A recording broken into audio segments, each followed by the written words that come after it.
Hello everyone, in this video we will learn how to replace background in Canva. So let's start. So this is my Canva. I replaced here the photo. Okay, replace background with the photos, any photo.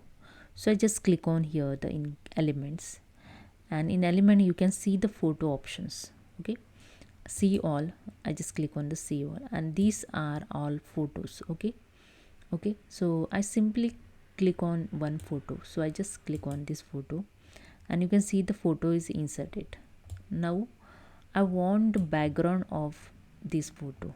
Okay, this photo want in background. Okay, so just right click on this photo and click on the replace backgrounds, and that's it. You can see the background is changed. Same as again I go to the elements. Okay, now I select the different photos. So I select these ones and just right click on the photo and click on the replace background, and that's it. You can see the changes over here.